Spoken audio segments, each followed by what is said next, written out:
Hi there, welcome to state.Very, the platform where we speak truth to power. As ever, we urge you to please subscribe, hit the notification button, and of course, give us a thumbs up.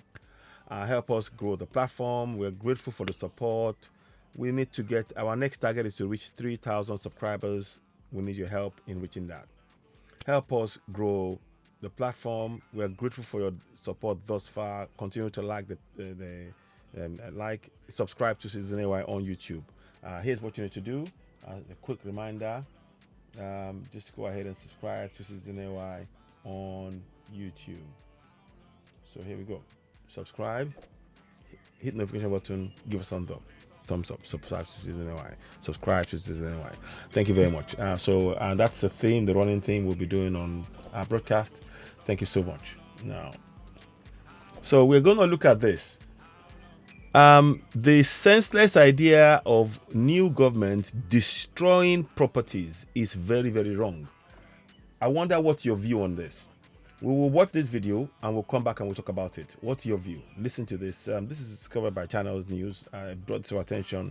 Kano governor, I think, is doing something after Ganduje, and it's a waste of public resources.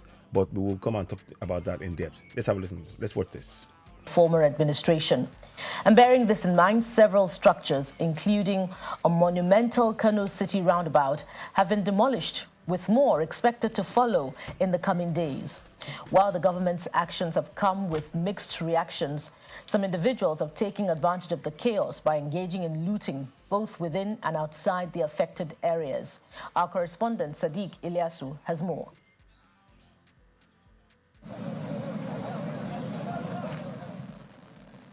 The recovery of alleged illegal land sold by the Ganduje administration across Kano State is among the first assignments embarked on by the new Kano State Governor, Abubakar Kabir, in his first weeks in office.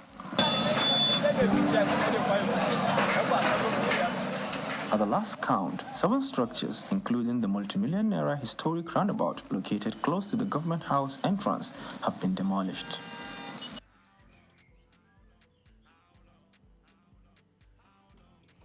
So you can hear what they're doing there. I'm not too sure what's happened here. I don't know why it suddenly went. So I'm just trying to check it.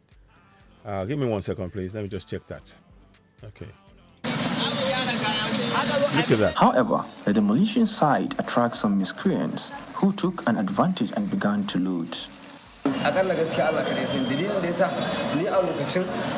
saboda ni ina can dore akwai wannan shine ɗaya daga cikin wanda ya zo wajen sai makota su ne suke kokarin taimaka akwai babar matar mai shagon saboda da wuka suka doje dan sai guduwa ta sauko karshe aka bar masa doka akwai wancan makocin mai mai shi ko fis ɗaya ne ta da shi da jari ya kai na miliyan 25 wanda muna da kaya a sama na sto ya kai na miliyan 15 nan kasa kuma muna da na miliyan 5 to ka gani lokacin da wannan abu ya faru wallahi muna zuwa muka tarar na ston mu kayan mu da muke da su a gaba ɗaya babu su an kwashe su dan kaga daga karfe 2 zuwa karfe 8 duk wanda bai zo ba a wannan lokacin to zai rasa kayansa da yake da shi dan karshe zai zo ya samu shagonsa sai ka zo da mukulli da niyya ka kwashe kayan ka gudu wallahi sai ka tarar shagon ko kofa babu to ba mun ne mun zo da muna dan karɓo kaya a wajen yin kuma haka muna dan tattasa kuma da yamma mu bashi abin da muka ci ne ba su. Obviously, they've been chased from their homes by a senseless government. Kusan yacce muka zo ko ga gurin nan mu ma haka muka tashi da safe muka zo muka tarar da barayi in ma ka zo ka ga dan ragowar da zaka dauka in ka kawo hannu su ma suna kawo hannu ko makamai ne a hannunsu. Saboda haka wasu abubuwan dole sai haƙura ma muka yi ma suka kwashe kamar abin ma maganar kaya irin rumfunan ma ko inda mu muka yi to da muka zo ma muna dan babballa katakwayen mu dan sha tsira da wani abin wallahi sai su muna ja suna ja da wuƙaƙe da waye kuma shago dama already an riga an fasa ta baya wanda Allah ya sa ya ji labari karfe 2 ya zo ya dan samu abin da ya samu to ko littafi ni ban gani ba na lissafi littafi ba abin da na gani kayan sola da muka hada da waye wallahi ta panel. And now to get a fuller view on the ongoing demolition in Kano State, we have joining us Mr. Musa Lawan. He is a former Attorney General of Kano State and the supervisor of the public-private partnership arrangement under the immediate past administration of Abdullahi Ganduje. Welcome, Mr. Lawan, to Lunchtime Politics. Thank you very much. Thank you very much. Yes, so let's begin by asking you to tell us what exactly is happening. Give us an insight into why the new administration is demolishing most of the projects and structures put up under the immediate past government. Well, thank you very much. As to telling you why they are demolishing it, I don't think I can be able to do that. But I can tell you that with respect to Daula Hotel, we all know that it's a very old hotel, which for over 30 years has not been utilized. In fact, it has become like a den of criminals. There was a time when the last administration of Dr. Rabiu Musa Kwankwaso wanted to use it as a hospitality college, but that too, because there was no accreditation, it was not fully utilized. So the policy of the last administration, headed by Dr. Abdullahi Umar Ganduje, decided that, look, we cannot leave all these government properties lying there without any revenue coming to the state. So we invited investors, reputable investors who had money to invest, and we had an agreement with them that, look, this is a land belonging to Kano State government. We want to develop it, and it was agreed that they will bring the funds, over 10 billion naira, to develop that land. That is to build an emporium, a big shopping complex, and in the middle, a 3-star hotel, which is to be called Daula Boutique Hotel. And in the last portion, 27 plots were to be divided. It was also agreed that the land, the value of the land, will be the equity contribution of Kano State. And after having a lot of discussions and agreements, it was agreed that we came up with a figure that Kano State government was going to receive after the project an amount of about 2.4 billion naira. We now asked the investors, the hotel they were building, based on the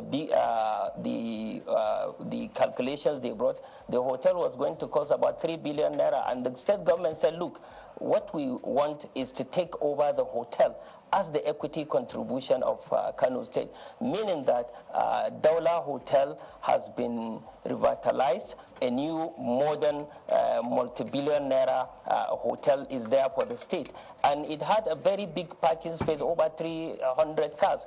If not for the corona pandemic, which Mr. Lawan, permit me to come in there. Have been completed over a year or two Permit me to come in there, Mr. Lawan. It was completed. If I may come in there. Also, but Mr. Lawan, if I may come in there, according to you, the Daula Hotel, you explained, had been lying fallow and become a den of criminals. But that is not what the NNPP would have us believe. According to the state chairman, the Daula Hotel was a school that had 2,000 students, and in fact, admissions were ongoing. But the Ganduje administration went ahead and demolished the school and allocated the plots, divided it into 50 plots and sold it at 25 plots rather, and sold it at 50 million naira each. And you also say that the value of the land, according to the plan of your government, was to make it an equity contribution of Kano State. But the former administration, the current administration, would have us believe that they found nothing in the coffers as remittances from the sale. No, you see, like I said, I think probably he was talking out of ignorance, because this was a PPP agreement. The state government did not put a single kobo, and the state government was not given any amount of money. What happened was that part of the benefit the state was going to get, or one of the benefits the state was going to get, was a new 3-star Daula boutique hotel. So, of course, if they check the coffers, they are not going to see anything because no money was paid to the state government. The investor was supposed to invest billions, about 12.8 billion naira into the project. And, of course, he was also going to take his profit. So part of the plots, the land was divided into 3. And then on one part, a hotel was built for Kano state government worth over 3 billion naira, which was handed over to the state government. That is the value. That is what the state got. And with the issue of the students that he is talking about, he was saying admission was ongoing. The courses that were supposed to be taken there did not have any accreditation. They were talking about a faculty. There was no accreditation for that faculty. And what the state government did at that time was, because the KUT was the one running the program, was to allocate, there is a big an institute, Karfi Sports Institute. It was converted into a school, and the students, some of the students were sent there. And in the tourism board, we have also classrooms. The students were taken there, and the admission continued. So it was not it wasn't as if the students were asked to go home. There was no school. No, this project was done in order to revive Dollar Hotel, and it was revived. New hotel was built. It was there, handed over to the state. But unfortunately, when they went for the demolition, miscreants entered into the hotel, packed away all the furniture, all the electrical appliances, and vandalized the whole hotel. So for him to say that when they check into the coffers, of course the hotel PPP agreement is arrangement sometimes is you get paid in cash, and sometimes you get paid in kind. Mr. And that was what we got. Mr. Lawan, if it was a PPP arrangement and I hope you're following. It was the investor that was investing his own funds, how long before the Kano state government began to enjoy the proceeds from that partnership? And you were in charge of the PPP arrangement. Didn't you tighten all loose ends, you know, from these partnerships with the private sector? Like I explained to you, the partnership was consummated in the year 2020, but because of the pandemic, we had, you all know that for over a year, nothing was going on. What the state, like I said, was to enjoy is the hotel, which about a month or 30 days ago, His Excellency Dr. Abdullah Umar Ganduje took over the hotel. Now what remained was the running of the hotel. It is from the proceeds of the hotel that the state government will be getting the profits. Revenue will be coming into the state coffers. So that was the essence of the whole arrangement. But Mr. Lawan, it would seem like this is, you know, a personal battle between the former governor and his former boss, Alhaji Musa Kwankwaso, especially when you consider, you know, the exchange of words between the two individuals. Are they settling scores with this demolition?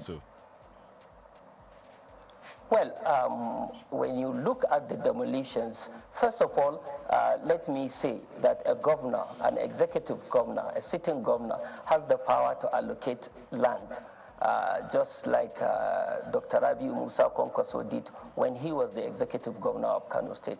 Dr. Abdullah Umar Ganduje also had the same power when he was the governor of Kano State for 8 years, which he exercised in the interest of the people of Kano State.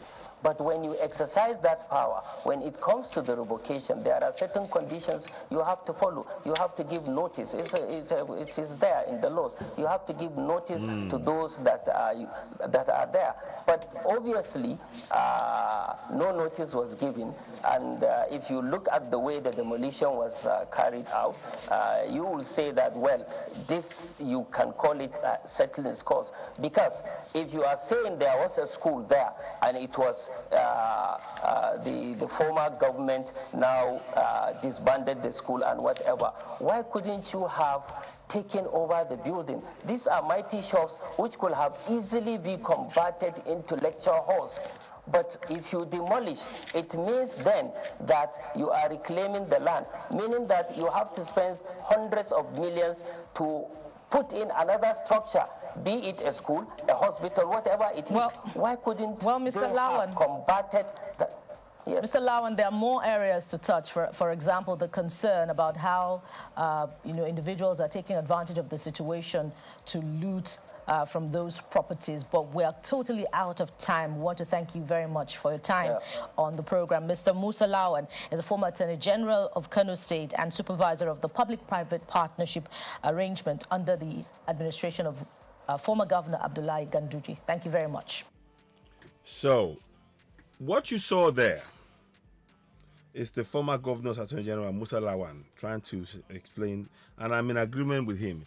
You should at least consider everything else and give them a notice before you demolish it. And in any case, demolishing a structure, unless it's unsafe, it's a waste of resources.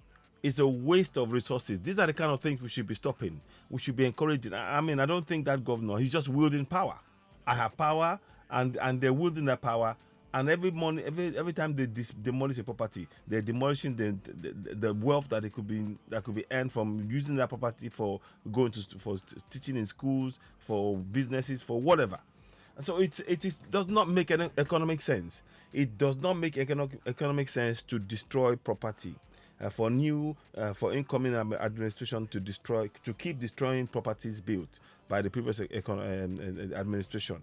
It does not make economic sense. In fact, it's like throwing away money. That's what I really wanted to pull out in all of this. And I don't know what you think about it. Let's hear from you. You're of course watching state.Very, the platform where we speak truth to power about Litron. Please share. You're watching state.Very, the platform where we speak truth to power. Thank you for joining us.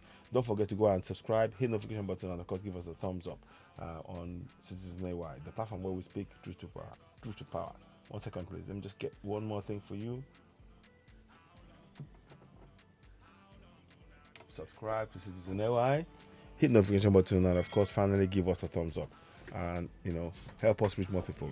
We're truly grateful for your continued support. Thank you so much. So for now, what are your thoughts?